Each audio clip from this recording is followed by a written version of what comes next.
Estamos continuando nuestra serie de mensajes sobre las frases de Jesús y continuamos con esta frase tan interesante en que Jesús decía: el que tiene oídos para oír, oiga. El Señor está diciendo, como hemos dicho en otros momentos, si puedes escucharme, si puedes entender lo que estoy diciendo, presta atención porque esto es importante. Y hoy vamos a volver atrás en el tiempo porque quiero volver a la primera el instante en los evangelios en que Cristo usa esta frase. La encontramos en el capítulo 11 de Mateo.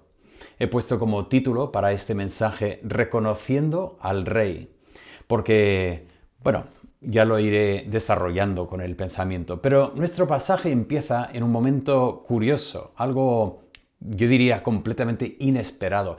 Es un momento de crisis de fe. Estoy hablando, por supuesto, de Juan el Bautista. Él estaba en la cárcel y envía a sus discípulos para preguntar a Jesús: ¿eres tú el que había de venir o esperamos a otro? Solo podemos entender en esta pregunta la desilusión de Juan al no ver lo que esperaba ver en el Mesías. Él de alguna manera creía que el Mesías iba a decir y hacer algunas cosas y estaba viendo que Jesús no estaba exactamente haciendo estas cosas. Esa crisis de fe es importante entender porque no solamente ocurre a Juan, sino que nos puede ocurrir a todos. Todos podemos pasar por un momento en que esperamos que Dios haga algo y sin embargo estamos viendo que Dios no está haciendo lo que esperábamos que hiciera.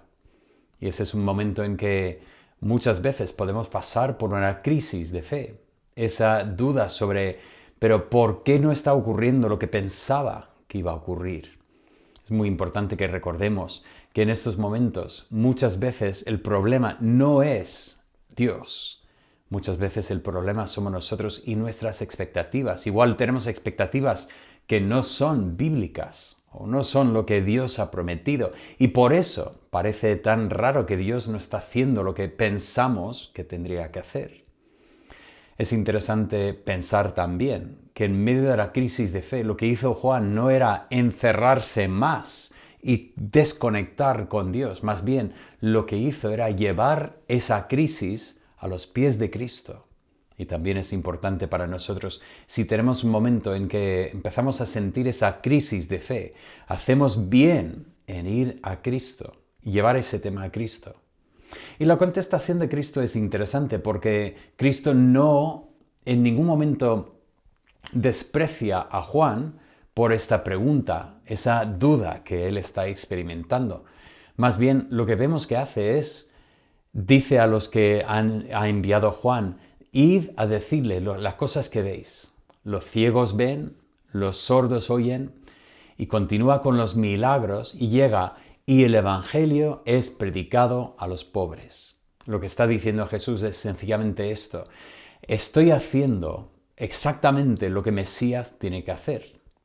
Decirle a Juan que lo que estoy haciendo es lo que Mesías tiene que hacer, y está invitando a Juan a reconocer efectivamente que él es el Mesías y ajustar sus expectativas con las promesas bíblicas.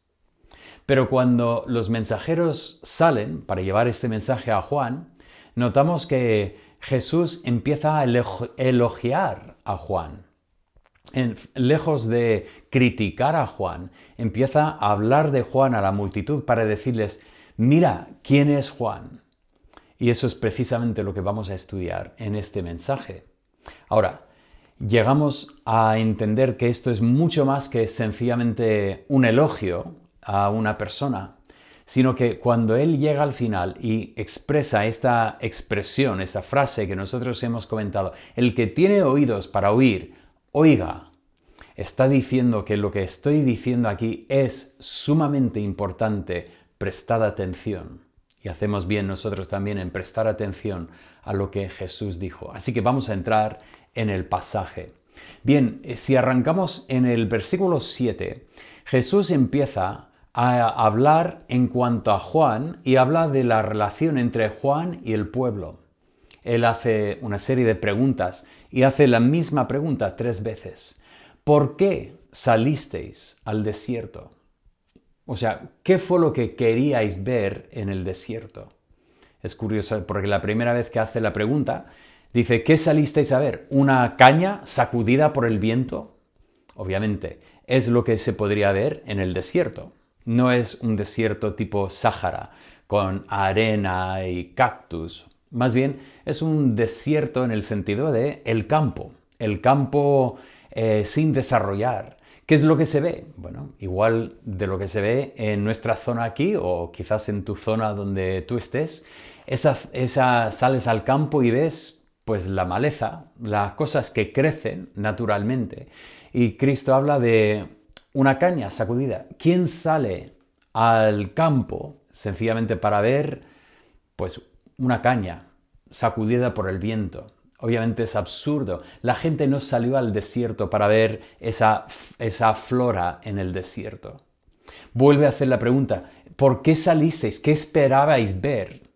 Y luego hace la pregunta, ¿esperabais ver a una persona vestida en ropa espléndida? Contesta la misma pregunta diciendo, qué tontería. Si quieres ver a una persona vestida en ropa espléndida, no vas al desierto, vas al palacio del rey para ver tal cosa. Entonces repite la pregunta por tercera vez, ¿qué salisteis a ver? Y dice, un profeta. Eso es la razón por la cual la gente salía a ver a Juan. Lo reconocían como profeta. Un poco más adelante en el libro, en el capítulo 21, están los líderes religiosos intentando cazar a Jesús, ponerle alguna trampa. Y le hacen la pregunta, ¿quién te dio autoridad para hacer las cosas que tú haces? Y Jesús dice, bueno, yo os voy a hacer una pregunta. Lo que hace Jesús es básicamente decir, yo te hago una pregunta y la respuesta que tú me dais es la respuesta de vuestra pregunta. Entonces dice, el bautismo de Juan, ¿de dónde venía? ¿Era del cielo o de la tierra? ¿Veis que le habían preguntado a Jesús sobre su autoridad? Y básicamente las opciones son las mismas. O Jesús tiene autoridad en sí mismo o de la tierra, o él tiene una autoridad celestial. Así que hace la pregunta en cuanto a Juan. Claro, los líderes religiosos se retiran para consultar entre sí. Dice, pues, ¿qué decimos? Si decimos que es del cielo, nos va a preguntar, ¿y entonces por qué no habéis obedecido a Juan? ¿Por qué no habéis escuchado a Juan? Y si decimos que es de la tierra, de los hombres, tenemos miedo de las multitudes porque lo tienen a Juan como profeta. Y eso es precisamente la actitud que Jesús está señalando aquí. De hecho, en esa historia, ellos vuelven con la respuesta, no sabemos. Y Jesús dice, bueno, si no podéis contestar mi pregunta, pues también vuestra pregunta se queda sin contestar. Si no podéis contestar mi pregunta, vuestra pregunta también se queda sin contestar.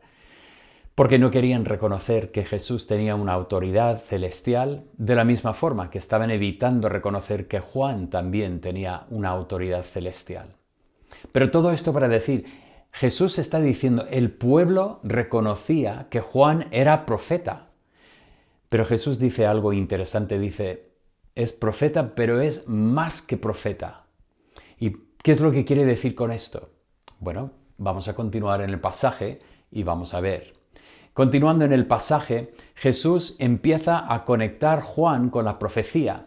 Eso lo encontramos en el versículo 10 y otra vez en el versículo 14. Tenemos una estructura quiástica en este pasaje.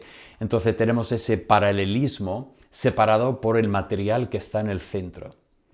Pero, ¿qué hace? Primeramente, les lleva al libro de Malaquías. En Malaquías 3, Dios promete que enviará un mensajero que preparará el camino para el Mesías. El lenguaje aprovecha el mismo lenguaje que encontramos en Isaías 40, donde también tenemos este lenguaje del que prepara el camino, la voz que clama en el desierto. Así es como empieza, por ejemplo, el Evangelio de Marcos, con ese pensamiento de la voz que clama en el desierto.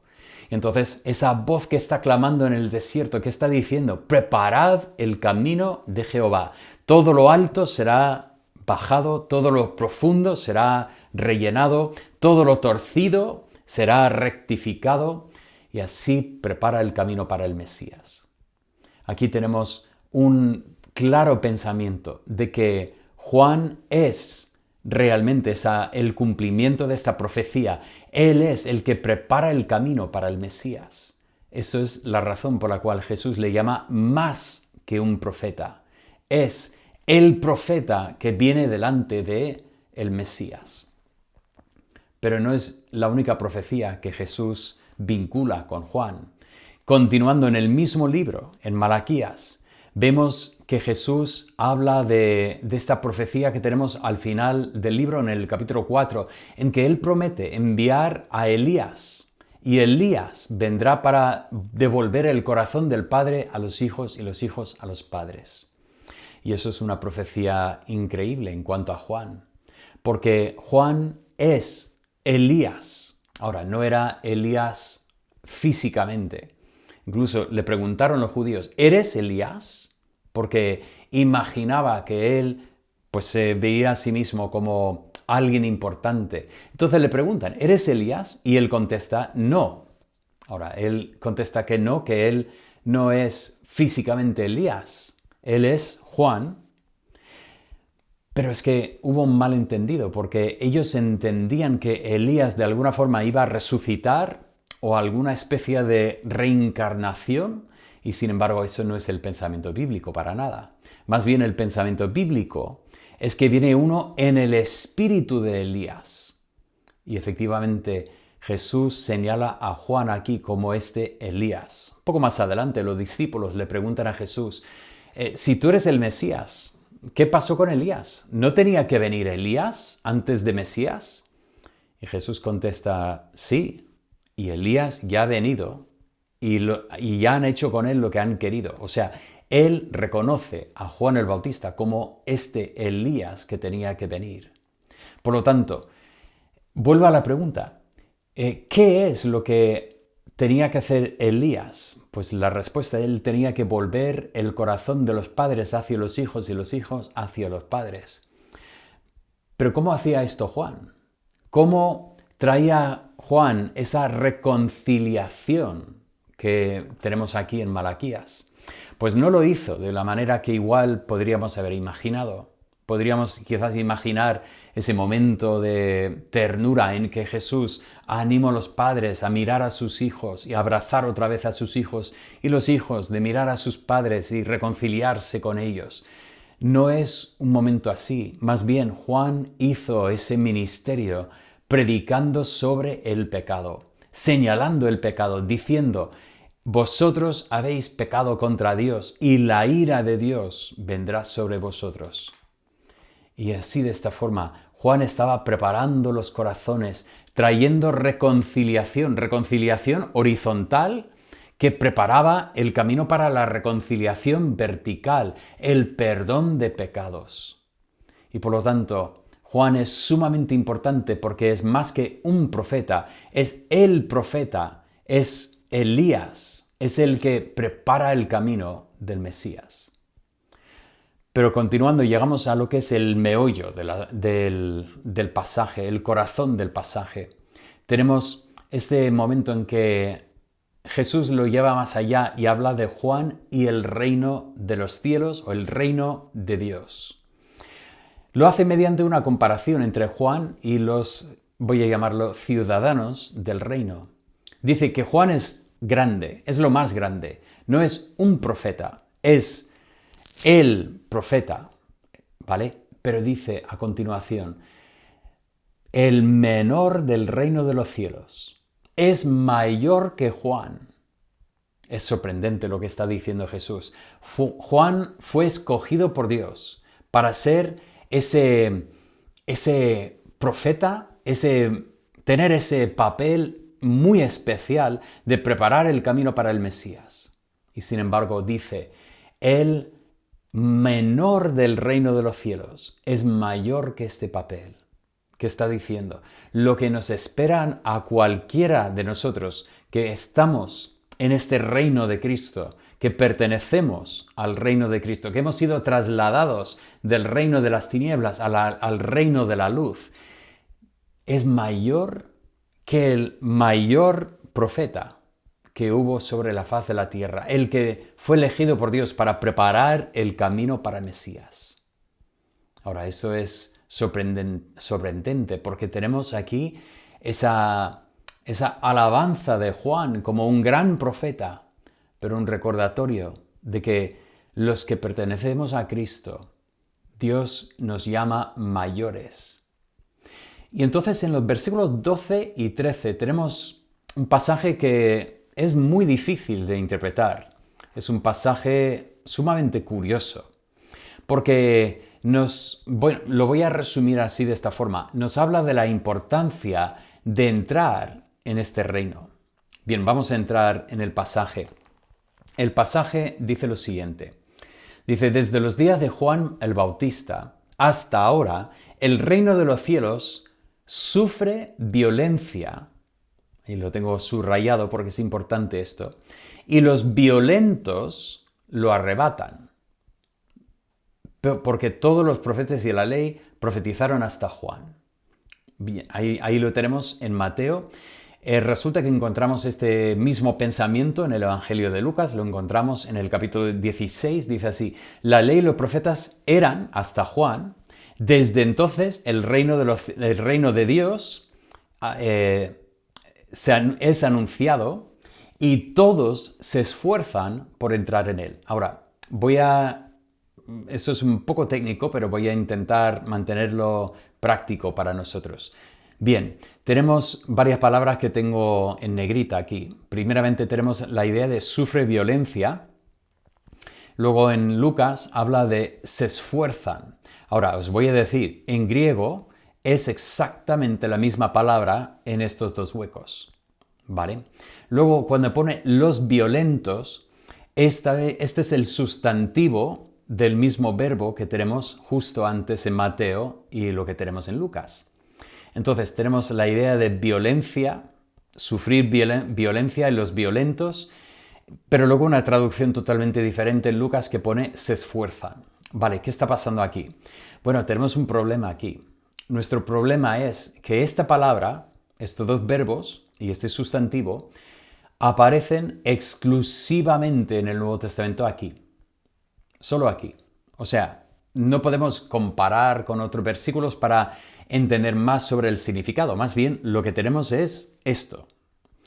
Bien, ¿qué hacemos aquí? Bueno, algunos quieren mirar a la literatura clásica, el griego clásico, y efectivamente encontramos estas palabras en el griego clásico. El problema es que son muchos años que han pasado entre el griego clásico y este tiempo.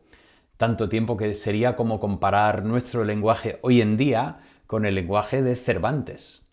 Por supuesto, hay muchas palabras que igual tienen un uso parecido, pero puede haber también muchas palabras que nada tienen que ver, que tienen un significado y un uso completamente diferente que ha cambiado en el curso de los 400, 500 años que han pasado entre estas dos épocas del lenguaje. Otra forma que podemos contestar a esta pregunta es mirar palabras relacionadas. Y efectivamente aquí tenemos pues una ventaja. Bueno, por cierto, he hecho esto de los colores para un poco ver lo que está en estos dos pasajes, los puntos que tienen en común. Notamos que Mateo termina con el pensamiento con la cual Lucas comienza. Tenemos en los dos este pensamiento de desde entonces, desde este momento hasta ahora. Tenemos también este pensamiento del tema de la violencia o se esfuerza, ¿cómo se traduce? Hay solapamiento y en un momento voy a intentar armonizar estos dos pasajes y proponer lo que está pasando con el significado de este pasaje. Pero primeramente quiero comentar una palabra relacionada. Es la misma palabra, pero digamos que tiene una forma de una partícula delante que lo intensifica un poco. Lo vemos en Lucas 24, o sea, de Lucas 16 encontramos esta palabra y luego después en el 24 una palabra relacionada cuando Jesús estaba a punto de irse y los discípulos, dice aquí, mas ellos le obligaron a quedarse. Bien, quedaros con esa traducción, esa palabra de obligar. Voy a usar quizás para nosotros ahora la palabra forzar. Le forzaron a quedarse. En Hechos 16 tenemos la historia de la conversión de Lidia, y cuando se convierte en Lidia, Lidia invita a los apóstoles a ir a su casa y quedarse con ella, con su familia, con toda su familia, y volvemos a leer algo muy parecido. Dice, y nos obligó a quedarnos. Una vez más voy a proponer esa traducción, es decir, nos forzó a quedarnos con ellos. Ahora, es importante primeramente notar que en ninguno de estos dos contextos entendemos violencia. No es que le forzaron con violencia. Obviamente esto podría haber sido parte de la palabra en sus orígenes, pero aquí en este contexto obviamente es ese pensamiento de intentar convencer, poner presión para quedarse. Incluso en la Septuaginta, que la Septuaginta sería un poco anterior al tiempo del Nuevo Testamento, la traducción del Antiguo Testamento al griego, y también encontramos esta misma palabra, pues con un significado igual. Leemos en 1 Samuel 28, dice, pero porfiaron con él sus señores, sus siervos, juntamente con la mujer. Esta es la historia rara de Saúl, la última noche de su vida cuando buscó pues una bruja, un medium, para intentar contactar con los muertos, con Samuel, y él no quería comer, pero al final sus siervos y esta misma mujer le obligaron a comer esta noche. Ahora, ¿qué es lo que nos dice esto que nos puede ayudar a entender mejor este pasaje? Pues nos dice que el reino de los cielos es predicado. Y luego tenemos este pensamiento. Todos, y tenemos esa palabra ahí que lo podemos entender como la voz pasiva.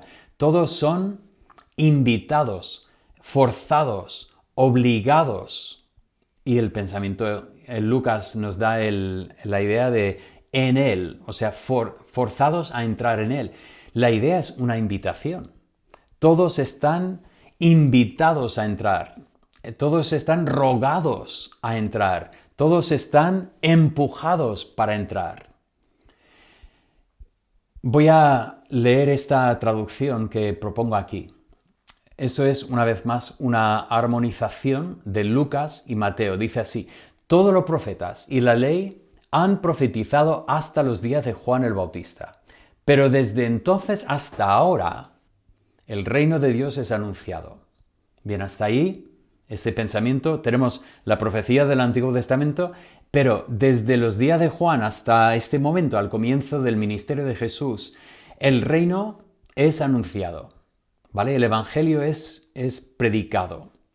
Pero aquí viene el pensamiento, y todos están, ahora he puesto aquí, porfiados a entrar. Estoy intentando jugar un poco con la palabra, pero la idea es todos están empujados, obligados, animados, insistentemente a entrar. Podemos entender que así era el ministerio de Juan y así era el ministerio de Jesús. Al principio era muy popular, venían muchas personas y la invitación estaba allí para entrar. Y de hecho, continúa y dice, y los que están porfiados o los que están invitados se están asiendo de él o agarrando a él, están abrazando. Lo que entiendo en este pasaje es que está recalcando lo que está pasando en este momento del ministerio de Jesús. Ese no es el momento en que el reino de los cielos sufre violencia. Esto ocurrirá más adelante. Habrá más momentos de persecución más adelante. Y desde luego llegamos al libro de los Hechos y tenemos a los apóstoles que son echados en la cárcel. Obviamente, esto existe más adelante. Pero aquí, en este momento, había mucha popularidad. El pueblo común escuchaba a Jesús con mucho interés. Más adelante, las multitudes se irán y Jesús preguntará a sus discípulos, ¿vosotros también me vais a dejar? Pero lo que Jesús está señalando aquí es este pensamiento de que el reino de los cielos es anunciado Y efectivamente, los que están invitados, los que están forzados, invitados con insistencia, pues al final abrazan este reino. Esto es aquí yo no entiendo algo negativo, aunque efectivamente más adelante nos cuenta una historia de que Jesús sabía que la gente le iba a intentar coronar como rey. Por supuesto, esto ocurrió más adelante, pero aquí veo que Jesús está hablando del reino y de la importancia de formar parte de este reino. Y con todo esto llegamos al versículo importante de este contexto, el que tiene oídos para oír. Oiga. Jesús dice, lo que acabo de decir es importante. ¿Qué es lo que es tan importante? Bueno, lo primero que veo que es importante es que podemos ser tan fácilmente distraídos por el mensajero que podemos perder lo que es el mensaje. Yo lo voy a poner así. Podemos enfocar tanto en el mensajero que podemos perder de vista al rey. Aquí en este contexto él estaba alabando a Juan, hablando de Juan, pero podemos también ver que era el peligro de que la gente enfocara tanto en Juan. Juan es un profeta. Juan, has escuchado a Juan, que pueden perder de vista que Juan estaba solo preparando el camino para el Mesías. Y lo mismo puede pasar con nosotros. Nosotros también podemos pasar por esa situación en que nos distraemos por el mensaje o el mensajero y dejamos de ver realmente al que es anunciado. Entonces, el primer pensamiento que tengo en este pasaje es la importancia de reconocer al rey y no distraernos por el mensajero y olvidarnos de lo que realmente está anunciando el mensajero. El mensajero nos dice aquí, es necesario que él crezca y que yo mengüe. Este es el pensamiento. Y no queremos en ningún momento, de alguna forma, contentarnos con que, bueno, yo voy a la iglesia. Bueno, yo estoy con otros cristianos, estoy en un sitio correcto, intento hacer lo correcto. Lo importante es reconocer al Rey, porque el Rey es el único que puede salvarnos. Y de hecho, lo que tenemos que recordar es que el ministerio de Juan era un ministerio de arrepentimiento. Y es lo más bonito que existe en este mundo. Cuando un pecador reconoce su falta ante Dios, reconoce su pecado y en humildad viene a Dios y pide perdón para ser reconciliado con Él, no hay cosa más bonita en este mundo. Para mí, la historia del hijo pródigo, lo más bonito de la historia no es ese momento en que el padre sale corriendo y abraza a su hijo y los dos funden en ese cálido abrazo. Es bonito, pero para mí aún más bonito es ese momento en esa pocilga donde el hijo reconoce lo que ha sido su pecado, donde ya prepara ese discurso diciendo, he pecado contra el cielo y contra ti, ya no soy digno de ser llamado tu hijo, solamente hazme como uno de tus siervos. Ese momento de arrepentimiento es lo más bonito porque este es el momento en que hay esperanza para el pecador.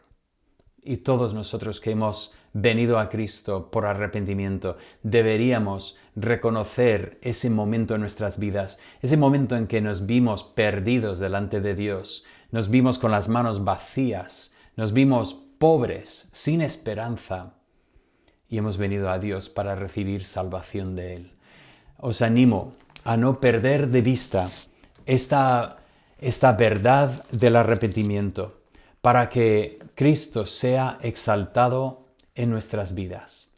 Pero no es lo único que veo aquí. También veo la importancia de entrar en este reino, de no estar contentos con pensamientos acerca del Rey y perder de vista lo que es la importancia de entrar.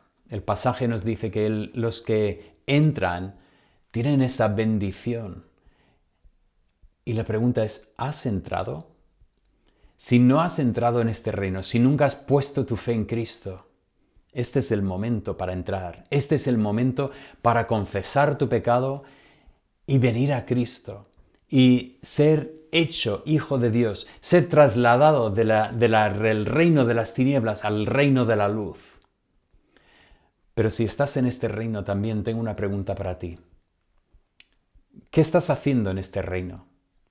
Es interesante el pasaje, esta traducción, se esfuerzan por entrar. Ese pensamiento de que has sido invitado con insistencia y has entrado. Y la pregunta es, ¿y qué estás haciendo ahora que formas parte de este reino?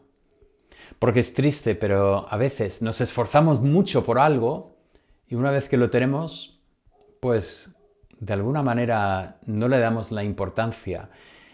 Y es que es triste, pero a veces ocurre con los cristianos. Sí, yo pertenezco a Cristo, pero estamos contentos con donde estamos. No nos estamos esforzando por obedecer a nuestro Rey, por vivir de una manera que le agrada, por hacer lo que Él nos ha llamado a hacer. Y este pasaje me llama la atención porque nos está diciendo, si tienes oídos para oír, oiga lo que estoy diciendo. Juan es grande, pero si entramos y formamos parte del reino de Dios, como Él nos ha invitado a entrar a formar parte, Dios tiene grandes planes para nosotros. Padre Santo, te doy gracias por tu palabra y por lo que significa. Gracias por el mensaje para nosotros. Pido que sigas obrando en nuestros corazones. Señor, si hay alguien escuchando este mensaje que no te conoce, pido que no se distraiga sencillamente enfocado en lo que es el mensaje o el mensajero, pero que ponga los ojos en el Rey y reciba esta salvación que solo puede dar el Rey.